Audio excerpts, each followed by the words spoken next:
Herzlich willkommen in der Aquarellschule Ella de Fée.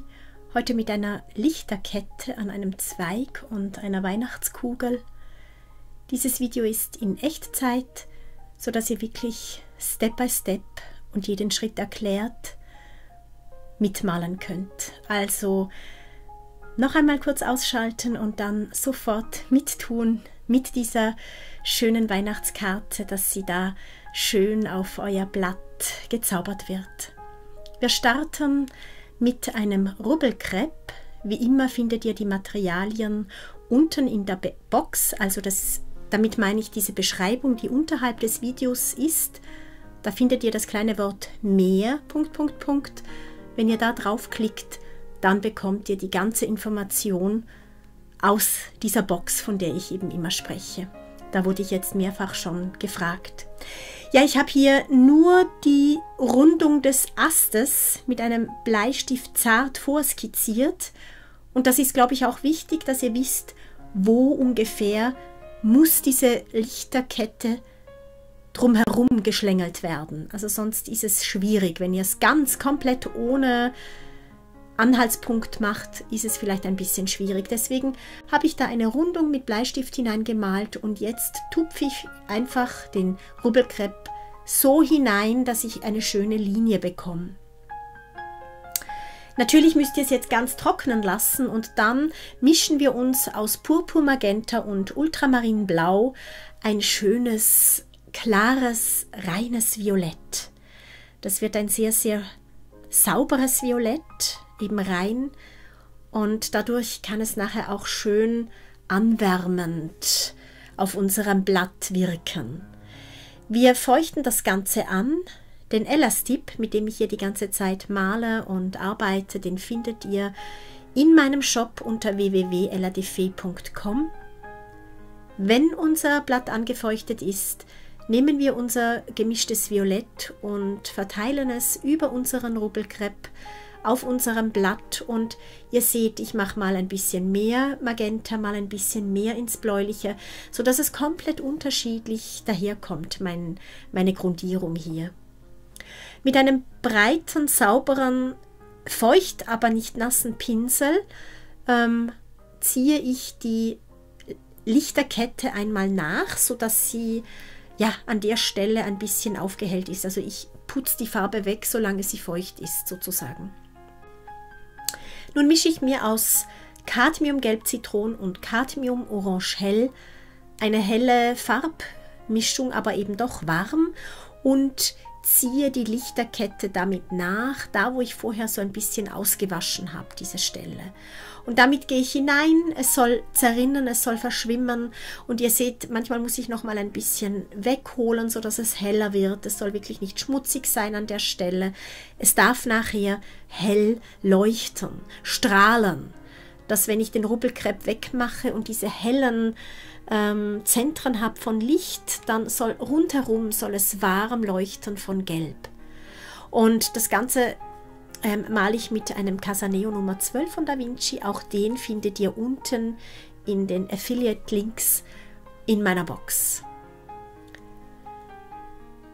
Ihr seht, ich mache das wirklich, also ich arbeite das ein bisschen aus. Das seht ihr jetzt hier wirklich, dass es, da müsst ihr euch ein bisschen gedulden, bis ihr das Gefühl habt, ja, so passt es. Macht auch ab und zu einen Schritt zurück und schaut es euch an. Ist es so in Ordnung für mich, oder muss ich noch hier und dort etwas intensiver malen, oder ja, schaut, wie es euch gefällt. Dann nehmt ihr ein Cadmium-Gelb Zitron und spritzt es einfach hinein über die ganze Fläche, klopft es ein bisschen über den Finger, und dann habt Geduld und lasst das ganze Blatt Luft trocknen. Ihr könnt ja zwischendrin einen Kaffee trinken. Den Ast malen wir aus einer Mischung von allen 4 Farben, die wir bis jetzt verwendet haben, also Magenta, Ultramarinblau und den beiden Gelbtönen. Wenn ihr die zusammenmischt, bekommt ihr genau die Farbe, die ihr für diesen Ast benötigt. Und nehmt nicht einfach irgendein plattes Braun, sondern mischt es euch wirklich aus diesen Farben dann wird das ganze Bild am homogensten, am harmonischsten, weil ihr habt einfach die Farben, die zueinander passen, die ineinander fließen. Auch von der Wärmequalität her. Also ein plattes Braun wäre schade, wenn ihr das verwendet.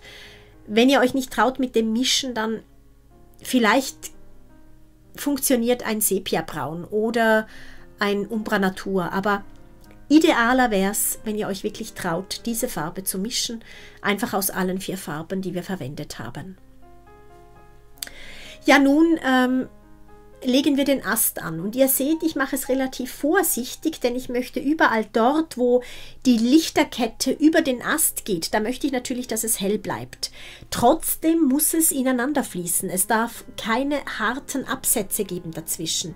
Deswegen arbeite ich mit meinem Taschentuch und hole immer wieder die Farbe so ein bisschen weg, dass ein schöner Übergang zwischen Farbe und Gelb entsteht. Das seht ihr, ich verwende wirklich viel Zeit für diese Übergänge. Also die müssen fließend sein, die müssen schön sein.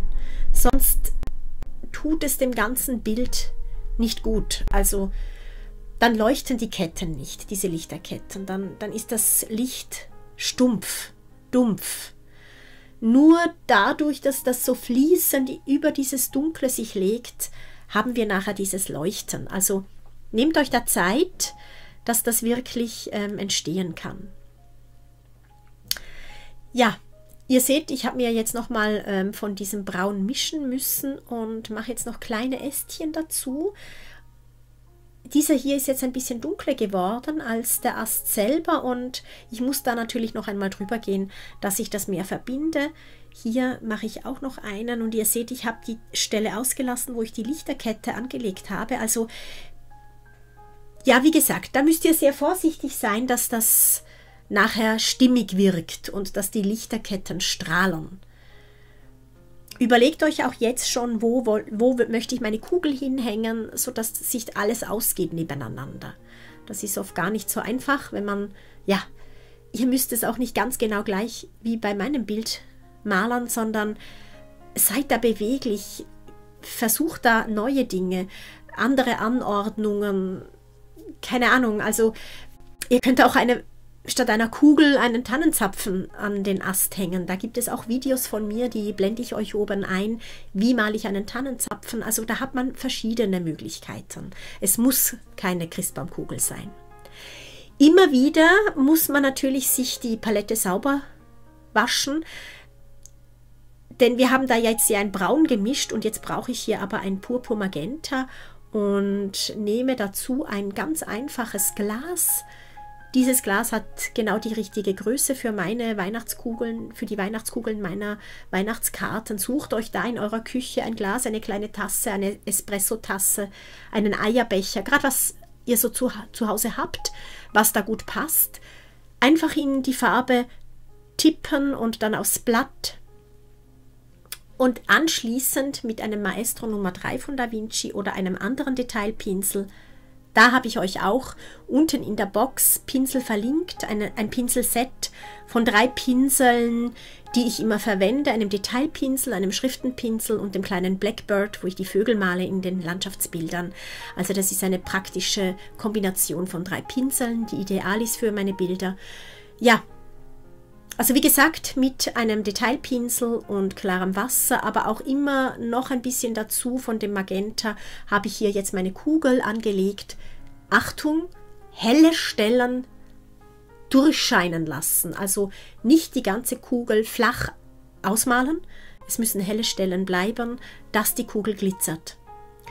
Nun ziehe ich in einer sehr hellen Mischung aus Purpur und Ultramarinblau, ziehe ich das Band, woran die Kugel hängt, bis zum Ast und dann, sobald alles trocken ist, unbedingt trocknen lassen dazwischen, holt ihr den Rubbelkrepp wieder vom Blatt und ihr seht, oh, so schön, wie es glänzt und leuchtet.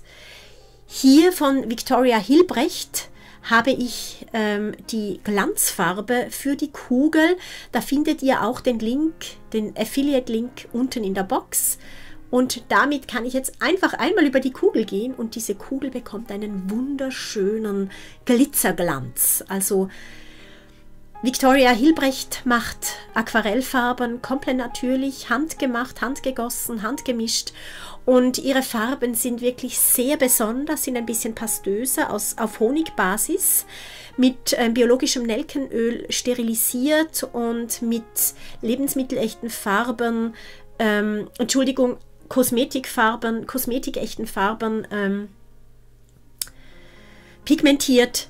Damit mischt sie ihre Farben, die sind wirklich sehr besonders, also ich habe sie sehr gern und da bekommt man wirklich unterschiedlichste, besonders gemischte, mit verschiedenen Nuancierungen Farben, die ihr sonst noch nie gesehen habt. Schaut dort hinein, also ja, ich finde, sie macht wirklich ganz besondere Dinge, gerade für Grußkarten idealst. Ja, ich habe mit der Auswaschtechnik meine Lichterkette noch ein bisschen aufgehellt. Jetzt die Kugel übermalt mit Victorias Aquarellglanz und nehme jetzt ein Deckweiß für den Rand der Kugel, dass auch der glitzert und leuchtet, denn von der Seite wird die Kugel angeleuchtet von dieser Lichterkette und darf wirklich rundherum einen Glanz bekommen. Ich habe nicht einfach einen Kreis gezogen, sondern getupft und Stellen ausgelassen. Ihr seht, ihr müsst das ein bisschen vorsichtig anlegen, dass das wirklich so wirkt, wie ihr das möchtet. Ja, nun, ich hoffe, es hat geklappt bei euch. Ich wünsche euch eine ganz, ganz gute Woche, Vorweihnachtswoche. Bis bald. Tschüss.